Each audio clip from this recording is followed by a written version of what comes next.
Hallows. So जर तुम्ही आठवलं तर आपण कालपर्यंत आपण प्रेझेंटेशन स्किल्सचे इसेन्शियालिटीज किंवा skills that that we should consider having to make better presentation बघत होतो आणि त्यातले आपण 5 मुद्दे बघितले होते. पहिली गोष्ट, it must be very clear and simple the idea. आणि तो अतिशय छान जो मेसेज द्यायचा तो सिम्पल शब्दात क्राऊड कसा आहे हे गेज करून दिलं पाहिजे. योग्य प्रकारे ड्रेसअप केलं पाहिजे प्रेझेंटेशन करताना. तिथे वेळेच्या आधी पोचलं पाहिजे. वेळेत तर सगळेजण म्हणतात वेळेच्या आधी पोचलं पाहिजे, सो दॅट तुम्ही तिथल्या वातावरणाशी फेमिलियर होऊ शकता. पब्लिक स्पीकिंग बद्दल तुम्हाला थोडंसं जर हिचकिच असेल, जर तुम्हाला थोडंसं वाटत असेल की कसं करायचं, तर त्या ह्याच्यात तुम्हाला नक्की त्याचा फायदा होऊ शकतो की तुम्ही वातावरणाशी फेमिलियर होता आणि त्याच्याबरोबर जे लोक अर्ली बर्ड्स असतात, म्हणजे ज्यांना आपण थोडे आधी आलेत श्रोत्यांमधले, त्यांच्याशीही संवाद साधू शकतो. आपोआप आपण त्यांच्याशीच पुढे संवाद साधणार असतो पब्लिक स्पीकिंग करताना, प्रेझेंटेशन देताना, तर ते सोपं होऊन जातं. प्लस जे टेक्निकल गोष्टी असतात, एलसीडी प्रोजेक्टर कनेक्टेड आहे की नाही किंवा या सगळ्या गोष्टी त्याही गेज करून घेता येतात. नंतर आपण जी भाषा बोलतो त्याच्यावर आपला कंट्रोल असणं. मी जर तुम्हाला आता असं म्हटलं की लेट्स डू वन थिंग, आपण एक एक मिनिटं सगळ्यांनी एकमेकांशी पब्लिक स्पीकिंग या बेसिक सिटीवर बोललं पाहिजे. व्हॉट विल हॅपन, तुम्हाला माहितीये का, ऍक्च्युली पब्लिक स्पीकिंग मध्ये बोलतानाही आपण तितक्या रीच मध्ये पोहोचणारच नाही. आपल्याला आपण काय बोलतोय हे म्हणजे समजायचीच आधी वेळ येईपर्यंत आपला विषय संपलेला असेल, समोरची लोक कंटाळली असतील. सो लोकांपर्यंत अशा प्रकारे योग्य पॉझेस घेऊन मेसेज पोचला पाहिजे की ते लोकांना सिंक इन करता येईल, ते त्यांच्या पूर्ण मनात पर्यंत आत पोचेल. That would be listening on their part rather than hearing. आपण हिअरिंग आणि लिसनिंग मधला फरक आधीच बघितलाय, तुम्हाला माहितीये. A good presentation should be concise and focused on topic. It should not move of the track. म्हणजे खूपदा असं मी तुम्हाला म्हणते, तुम्हाला जर आठवत असेल तर, की आपण फारच विषयाच्या पलीकडे चाललोय, थांबा जरा, मी परत एकदा माझ्या विषयावर येतं. जनरली मी शिकवत असते, शिकवत असताना तुम्हाला वेगवेगळ्या प्रकारची माहिती देणं हे मला माझं काम वाटतं, तर मी वेगवेगळ्या विषयांकडे जाते. पण जेव्हा तुम्ही एखादं प्रोफेशनल प्रेझेंटेशन करताय, तुम्ही अशी वेगवेगळ्या प्रकारची माहिती देणं गरजेचं नसतं. तुमच्या टॉपिक बद्दल तुम्ही अतिशय कन्साइज असणं गरजेचं आहे, त्यामुळे तुमचं प्रेझेंटेशन, आणि तो फोकस्ड ॲटिट्यूड असणं गरजेचं आहे टॉपिक बद्दल. एक चांगलं presentation, it should have potential to convey the required information. म्हणजे जी गरजेची इन्फॉर्मेशन आहे ती या प्रेझेंटेशनच्या माध्यमातून दिली गेली पाहिजे. Then there is this eighth point: the fear should be transformed into positive energy during presentation. Be calm and relaxed while giving presentation. Before beginning, wait and develop an eye contact with the audience. Focus on conveying your message well and use positive body language. लक्षात ठेवा, तुम्हाला असं वाटू शकतं की हे काय boring आहे, रोज आपलं उठायचं आणि इफेक्टिव्ह कम्युनिकेशन बद्दल गप्पा मारायला सुरुवात करायच्या. बिलीव्ह मी, हा तर पहिलाच टॉपिक आहे, इफेक्टिव्ह कम्युनिकेशन 1, राईट? पण ह्या खूप छोट्या छोट्या गोष्टी असतात. भीती सगळ्यांनाच असते समोर बोलताना. सांगा बरं मला, तुम्ही जवळजवळ 36 लोक आहात इकडे, बरोबर? Raise your hand and tell me की तुमच्यापैकी किती लोकांना किंवा कुणाला पब्लिक स्पीकिंगची, प्रेझेंटेशनची भीती वाटते? Raise your hand.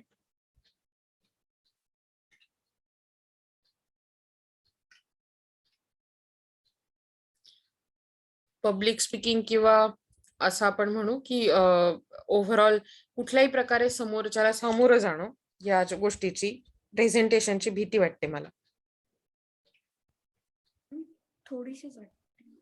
थोडीशी म्हटल्यावर भीतीच आहे ना ती.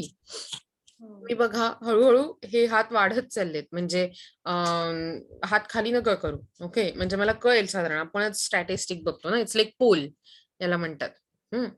सो तुम्ही बघताय नंबर हळूहळू वाढत चाललाय, जवळजवळ आपण 50% वगैरे क्रॉस केलाय. म्हणजे सगळ्यांनाच पहिल्यांदा पब्लिक स्पीकिंगची अँझायटी असते. मग त्यांनी काय सांगितलंय, ही फिअर, ही जी भीती असते, ती मनाला समजवा की जे काही होईल ना, ती पॉझिटिव्ह एनर्जी मध्ये कन्व्हर्ट करा तुमच्या फिअरला. आणि मग त्याच्यानंतर प्रेझेंटेशन करताना अतिशय शांतपणे करा. गडबड गडबड हडबडी हडबडी सगळं संपून टाकू अशातला काहीही ठेवू नका. हा काही खतरो के खिलाडीचा स्टंट नाहीये की तुमचा टाइमली स्टंट आहे, बरोबर ना? म्हणजे तुम्हाला अतिशय शांतपणे अतिशय रिलॅक्स्ड असं प्रेझेंटेशन द्यायला लागतं. सुरुवातीला प्रेझेंटेशन सुरुवात करण्यापूर्वी तुमचे जे श्रोते आहेत त्यांच्याबरोबर आय कॉन्टॅक्ट मेंटेन करा. म्हणजे तुमच्या लक्षात येईल की ते आपल्याला ऐकतायत आणि मुख्य म्हणजे त्यांनाही लक्षात येईल की तुम्ही त्यांच्यासाठी बोलताय. समोरची माणसंही माणसंच आहेत. कोणीतरी असे भयानक माणसं, भयानक काही नाहीये. हे आपोआपच त्यांच्या लक्षात तुमच्या लक्षात येईल आणि मग आपोआप तुम्हाला नक्की या प्रेझेंटेशन मधनं काय सांगायचंय हे तुमच्या बॉडी लँग्वेज मधनं, शब्दांमधनं, लँग्वेजच्या यूज मधनं योग्य प्रकारे समजावून द्या. Okay. So to communicate the desired information, the speaker should use more of a visual aids such as transparencies, diagrams, pictures, charts, etc. Each transparency slide should contain limited and essential information only. No slide should be kept on the longer time. Try facing the audience rather than the screen. The speaker should not block the view. Turn on the room lights, else the audience might fall asleep and lose interest. Organize all the visuals for making a logical and sound presentation. So असा विचार करा की कशा प्रकारे प्रेझेंटेशनला सुरुवात करायची. तर तुमची जी डिझायर्ड इन्फॉर्मेशन आहे तर त्यासाठी व्हिज्युअल एड्सचा वापर केला पाहिजे. म्हणजे डायग्राम, पिक्चर्स, चार्ट्स, ग्राफ्स अशा गोष्टींचा. आणि त्याच्यानंतर किंवा त्याला स्मार्ट आर्ट असं म्हटलं जातं जर तुम्ही पीपीटी मध्ये उघडलं तर. ओके. आणि ही जी स्लाइड आहे तुमची, ईच स्लाइड, ती स्लाइड सॉरी ती स्लाइड तुमची खूप लिमिटेड इन्फॉर्मेशन असली पाहिजे. तुम्ही जे बोलताय ते सगळंच्या सगळं स्लाइडवर असून चालत नाही. फक्त महत्वाचे मुद्दे स्लाइडवर, बाकी सगळं तुम्ही तुमच्या बोलण्यातून सांगितलं पाहिजे. So essential information only. कुठली स्लाइड खूप मोठ्या काळासाठी लोकांसमोर असता कामा नाहीये. रादर तुम्ही स्लाइड बघायची नाहीये, लोकांसाठी स्लाइड दाखवायचे. त्यामुळे तुम्ही लोकांकडे फेस करून बोललं पाहिजे. तुम्ही लोकांना फेस करत बोललं पाहिजे, स्क्रीनकडे बघून नाही. तुम्ही स्क्रीनचा आधार घेऊ शकता पुढच्या मुद्द्याला, पण सगळं बोलताना समोरच्या समोर लोकांकडे बोललं पाहिजे. The speaker should not block the view. म्हणजे स्पीकर स्लाइड समोर उभा आहे तर लोकांना काय दिसणार एलसीडी समोर असला तरी. Turn on the room lights, else the audience might fall asleep and loose interest. So जर समजा तुम्ही लाईट बंद करून प्रेझेंटेशन दिलं असेल तर अशा प्रकारे असू द्या की एक तर तुमचं प्रेझेंटेशन क्रिस्प असू द्या, आणि ते जर क्रिस्प नसेल किंवा रादर थोडं लेंदी चालणार असेल तर लाईट ऑन ठेवा. अदरवाईज त्या काळोखात लोक झोपतील, इंटरेस्ट लूज करतील. Organise all the visuals for making good logical sound presentation. हे सगळ्या प्रकारचा वापर करा. मध्ये त्यात व्हिडिओ दाखवा, मध्ये त्यांच्याकडून प्रश्नोत्तर घ्या. असं थोडक्यात इंटरॅक्टिव्ह आणि लोकांनाही ऍक्टिव्ह ठेवा त्यात. सो आपण 9 मुद्दे बघितलेत आतापर्यंत. ते तुम्हाला जितके बोरिंग वाटले तितके तुम्हाला ऍटलीस्ट समजलेत का? Yes, ma'am. Yes, ma'am. Great. म्हणजे हे जर तुम्हाला लक्षात आलं तर आपण असं म्हणू शकतो की तुम्ही ऍटलीस्ट एक स्टेप पुढे गेलात जॉबसाठी किंवा इव्हन कुठल्याही प्रकारच्या एज्युकेशनसाठी. आय एम नॉट सेइंग की फक्त जॉब. ओके. ह्याच्या पुढे जाऊया. A good presentation must be planned. A speaker must plan how to begin the presentation, what to speak in the middle of presentation, and how to end the presentation without losing interest at any point of time. म्हणजे मला एक माझ्या madam आठवतात. या madam आम्हाला खरं सांगायचं तर जेव्हा मास्टर्सची लेक्चर सुरू असायची तेव्हा ती 2-2 तास असायची एक लेक्चर. सो तुम्हाला आता लेक्चर किती असतं? 40 ते 50 मिनिटं एक्झॅक्टली सांगायचं झालं तर, बरोबर. म्हणजे येऊन अटेंडन्स ह्या सगळ्यात 40 ते 50 असं मी म्हणते. तर तसं असताना आमचं सलग 2 तास म्हणजे किती मिनिटं होतात रे?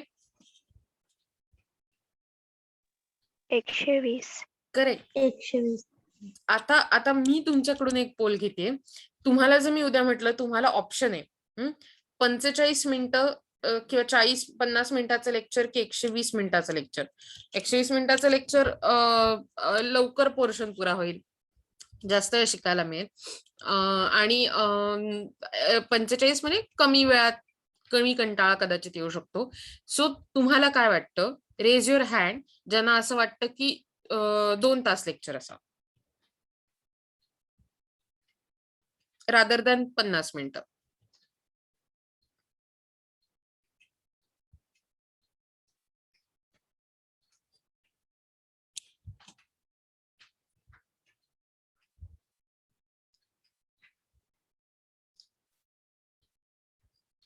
ओके. सो असं बघताना आपल्याला असं दिसतं की 2-3 लोकांचेच हात वर आहे फॉर दॅट मॅटर. आधीचे काहींचे होते म्हणून मी ते कन्सिडर करत नाहीये. सो असा विचार करा की बाकी मगाशी मी तुम्हाला सांगितलं किती लोक आहेत आपल्या क्लासमध्ये आता, पण त्यांनाही वाटत नाहीये की 120 मिनिटाचं लेक्चर असावं, कारण दॅट वुड बी ओव्हरवेल्मिंग. सांगा बरं मला, तुम्हाला का वाटतं कोणीतरी एकाने की 120 मिनिटाचं लेक्चर नको रे बाबा, वाय?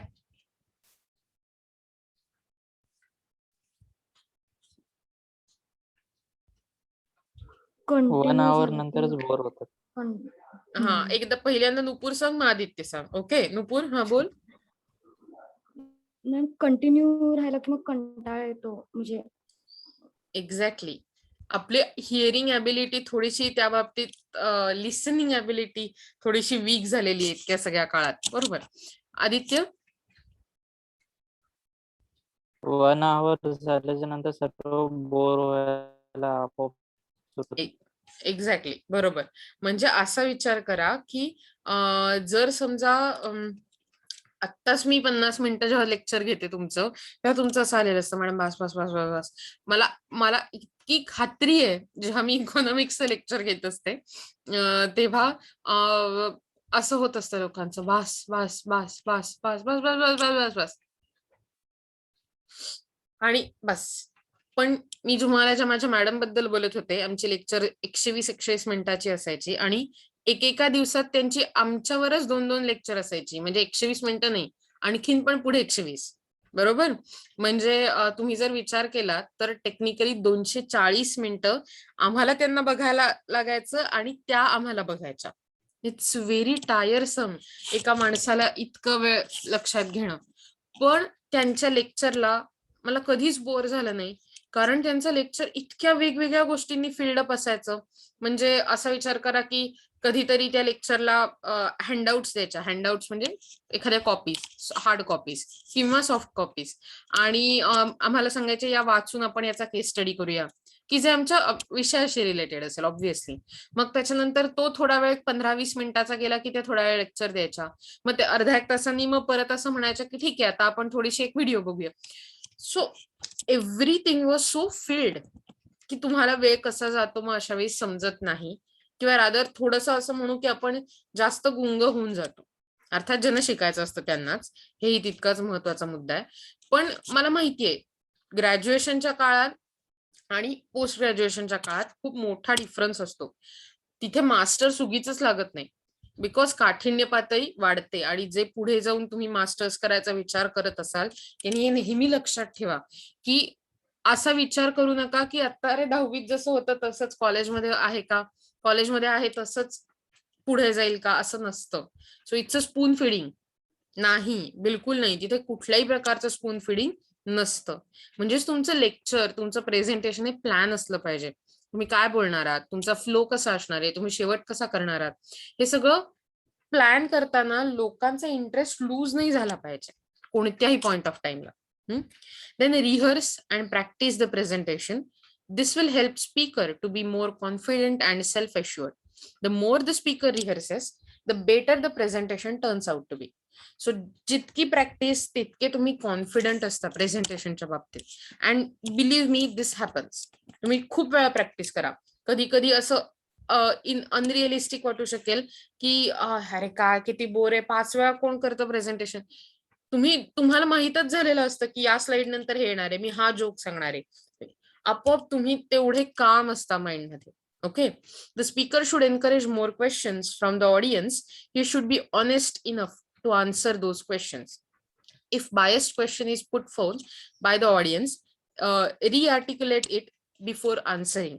म्हणजे कुठल्याही प्रकारे खोचक प्रश्न किंवा एखादंच टिपिकल उत्तर देणारा क्वेश्चन असा जर येणार असेल तर तो रिआर्टिक्युलेट करणं गरजेचं असतं. म्हणजे त्याला एक चांगल्या प्रकारचं रूप देणं क्वेश्चनला आणि तो आन्सर करणं, प्रेझेन्स ऑफ माइंड दाखवणं आणि अतिशय ऑनेस्टली उत्तर देणं हे गरजेचं असतं क्वेश्चन अँड आन्सर मध्ये. Good presentation skills insist on direct interaction with the group and never ever venture out to criticize them without reason. If you pick up quarrel with the group, there will be chaos and misunderstanding which will lead nowhere. Always focus on the goal by actively encouraging the group to participate in a discussion and be prepared to answer all their questions, however inconvenient it may be, to their satisfaction. Once you win their confidence, the battle is won and the rest will be formality. म्हणजे थोडक्यात सांगायचं झालं तर उगाच ऑडियन्सची भांडत बसायची गरज नाही तुमच्या. तुम्ही जर भांडलात तर सगळं मिसअंडरस्टँडिंग क्रिएट होईल, केओटिक सिच्युएशन होऊन जाईल. आणि म्हणून नेहमीच ग्रुप पार्टिसिपेशनला जरी आपण एनकरेज करत गेलो तरी त्यांचे क्वेश्चन ला आन्सर केलं पाहिजे, हाऊएव्हर इनकन्व्हिनियंट इट मे बी. त्यांचं सॅटिस्फॅक्शन वाढलं पाहिजे. त्यांचा एकदा कॉन्फिडन्स तुम्ही गेन केला, त्यांच्याकडून विश्वास संपादन केलात तर तुमची हाफ बॅटल वोन आहे. दॅट मीन्स मग प्रेझेंटेशन फॉर्मॅलिटी राहतं. ओके, सो हे अतिशय गरजेचं असतं. Then good presentation requires perfect choice of words, idioms म्हणजे ज्याला आपण वाक्प्रचार असं म्हणतो किंवा म्हणी rather. Idioms laced with humor is directed at your own self, will bring the audience to react and then shackles will be broken. म्हणजे सुरुवातीला जर समजा तुम्ही चेष्टा केलीत ऑडियन्सची नाही, तुमची स्वतःची, किंवा तुम्ही अशा प्रकारे ह्युमरस काही बोललात तर त्यामुळे आईस ब्रेकिंग होतं. म्हणजे आपला जो गॅप असते ऑडियन्स आणि स्पीकर ती संपून जाते. Barriers with the audience must be broken with the reassurance and the results will automatically flow. आणि त्यामुळे बॅरियर्स जे असतात ते ब्रोक होतात आपोआप आणि रिझल्ट तुम्हाला दिसू शकतात की लोक तुमच्याकडे अटेंटिव्हली ऐकतात. म्हणजे मला पुन्हा एकदा असं सांगायला आवडेल, माझे एक सर आहेत आणि he is the awesome person I have ever learned from. म्हणजे असा विचार करा की आपल्याला खूप काही लोक असं वाटतं की हा यांनी ना आपल्याशी बोलावं, यांनी बोलावं इन द सेन्स यांनी आपल्याशी इंटरॅक्शन करावं अकॅडमिक्स बद्दल, किंवा आय एम रिअली ग्लॅड की त्यांनी जर माझ्याशी असं इंटरॅक्शन केलं तर. का? कारण त्यांची बोलण्याची पद्धत, त्यांची एखादा विषय मांडण्याची हतोटी आणि तेही असताना कूल असा असण्याचा जो एक त्यांचा प्रचंड छान नेचर आहे, it's a very attractive in a way की तुम्ही ऑटोमॅटिकली ते काय सांगताय ते अतिशय कान देऊन ऐकता. ओके, सो तुम्ही ऍज अ पब्लिक स्पीकर अतिशय क्रिस्प असलं पाहिजे आणि तरीही समोरच्याला सॅटिस्फाय केलं पाहिजे तुमच्या बोलण्यात. ओके, तुमचं बोलणं हे काहीतरी त्यांना देऊन गेलं पाहिजे. Persuasive communication is an art of a good presentation skill and which clears the misgivings of the audience comfortably. Once it is done, they can be persuaded to your view without difficulty. म्हणजे तुम्ही एकदा good presentation skill acquire करून समोरच्याला पर्स्युएसिव्हली म्हणजे अतिशय अर्जिंगली सांगता एखादा clear असा मेसेज आणि लोकांचं कुठचंही मिसअंडरस्टँडिंग आहे ते क्लिअर झालं की आपोआपच ते तुम्ही काय सांगताय याच्याकडे फोकस करू शकतात आणि मग प्रेझेंटेशन बिकम्स फॉर्मॅलिटी किंवा presentation becomes very normal process without any problem.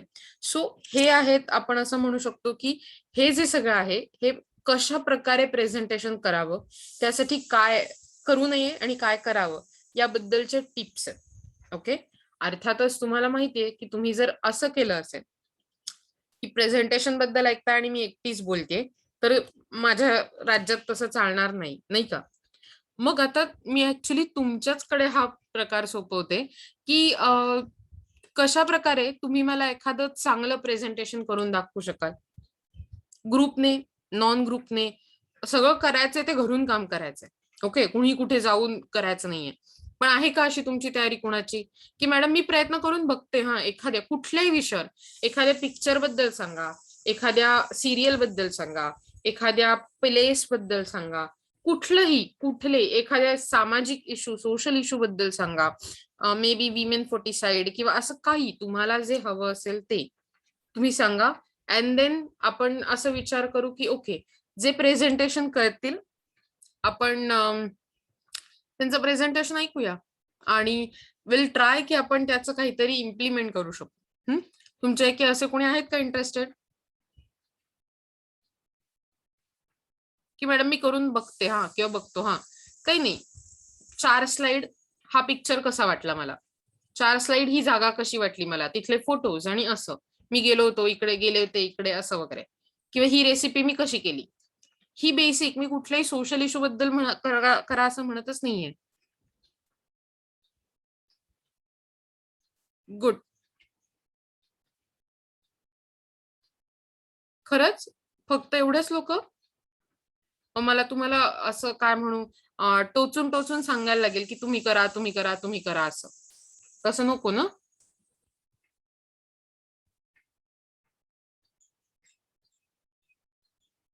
आणखीन कोणीच नाहीये? ओके.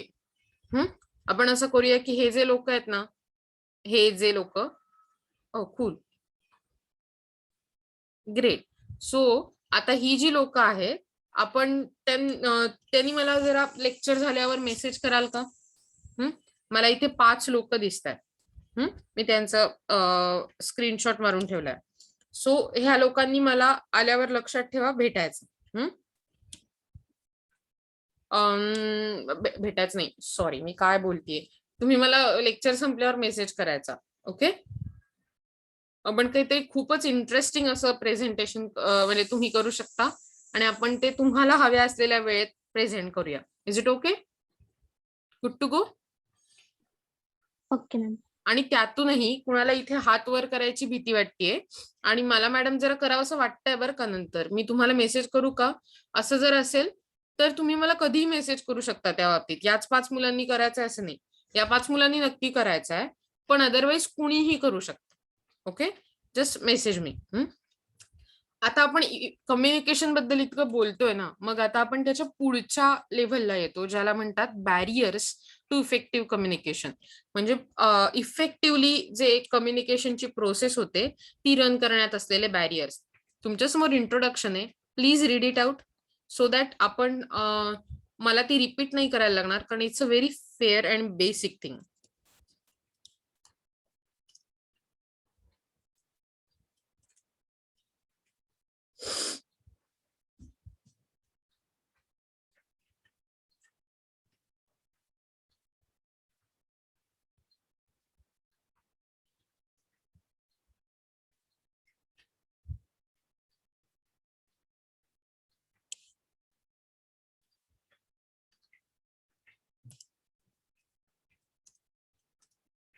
मॅम सिर्फ इंट्रो ही ना?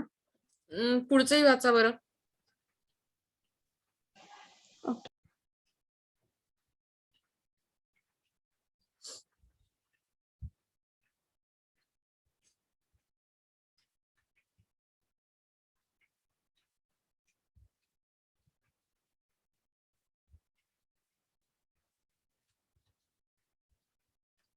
मी तुमची स्क्रीन चेंज करते. एक सेकंड. सो हे ऍक्च्युली वेगवेगळ्या सिरीज मधले कॅपचे किंवा आपण ज्याला म्हणतो की छोटे छोटे सीन्स आहेत की ते कशा प्रकारे तुमच्या काय म्हणू आपण त्याला, तुमच्या ओव्हरऑल बॅरियर्स म्हणू शकतो आपण त्याला, बॅरियर्स बनून जातात. ओके. सो लेट्स सी की त्यांनी काय बॅरियर्स दाखवलेत. I'll just stop the recording first. जर विचार केला तर कम्युनिकेशन मध्ये वेगवेगळ्या प्रकारचे बॅरियर येतात. एक असं कम्युनिकेशन जे परफेक्ट कम्युनिकेशन आहे, ज्यात कुठल्याही प्रकारचा बॅरियर नाहीये. इफेक्टिव्ह कम्युनिकेशन, इफेक्टिव्ह मेसेज सांगितला गेलाय, सेंडरला योग्य प्रकारे समजून घेतलं गेलं रिसिव्हर कडून, आणि म्हणून हा perfect act of communication can be taken place. Imperfect communication असं असू शकतं on the other hand is if the message is not clear or receiver finds himself unable to understand the meaning of message, then it becomes a sender is facing problem of communication barrier. Here we can say that act of communication is imperfect. So 2 प्रकारची communication बद्दल बोलताना perfect communication जेव्हा सेंडरचा message रिसिव्हरला समजला, that is a perfect communication.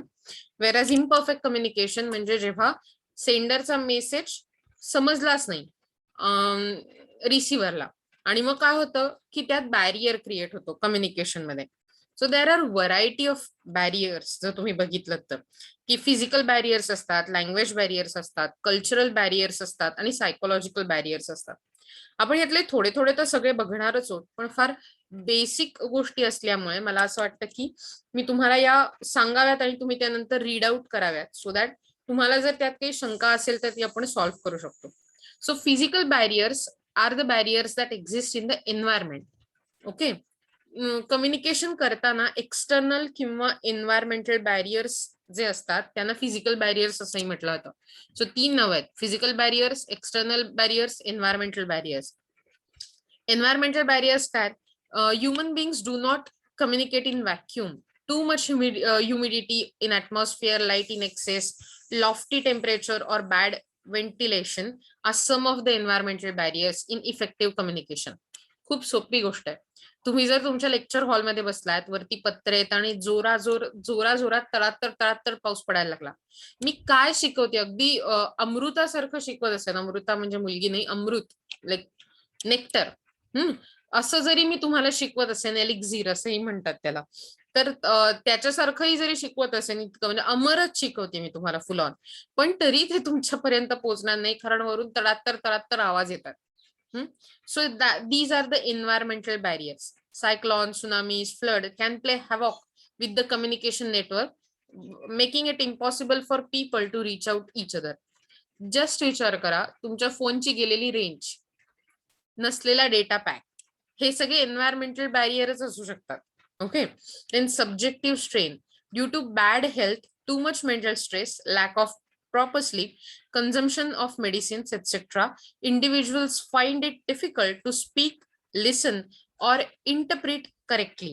म्हणजे मी तुम्हाला subjective strain बद्दल असं सांगू शकते की जेव्हा तुम्ही कुठल्याही प्रकारे बॅड हेल्थ मध्ये असता, मेंटल स्ट्रेस, डिप्रेशन, समोरचं काय बोलतोय आणि ते कितीही महत्वाचं असलं तरी आपल्याला त्याबद्दल काहीच फरक पडत नाही.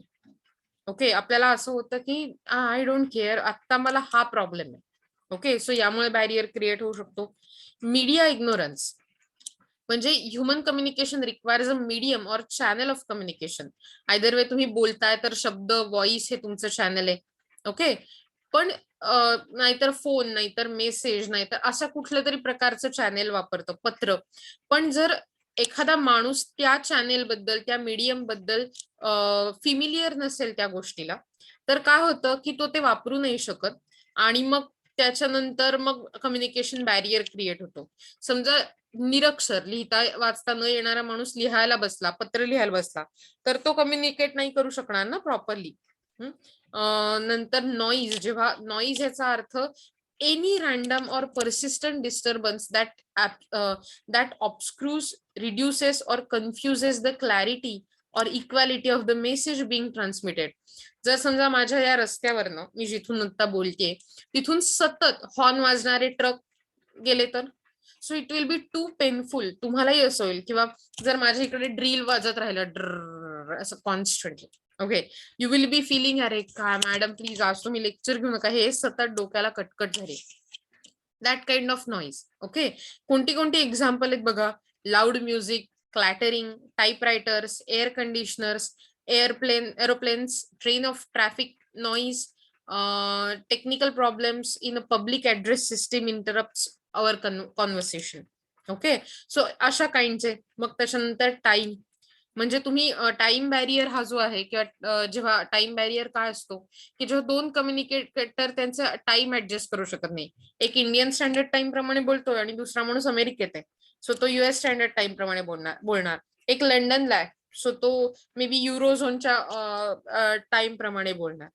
येते लक्षात? म्हणजे प्रत्येक जण वेगवेगळ्या टाइम प्रमाणे बोलत असेल तर त्यांच्या वेळा म्हणजे एकाची जेव्हा उठण्याची वेळ असेल तेव्हा दुसऱ्याची झोपण्याची, तिसऱ्याची जेवण्याची आणि त्यामुळे टाइम बॅरियरमुळे कम्युनिकेशन कधी करायचं, कसं करायचं याचा प्रॉब्लेम क्रिएट होऊ शकतो.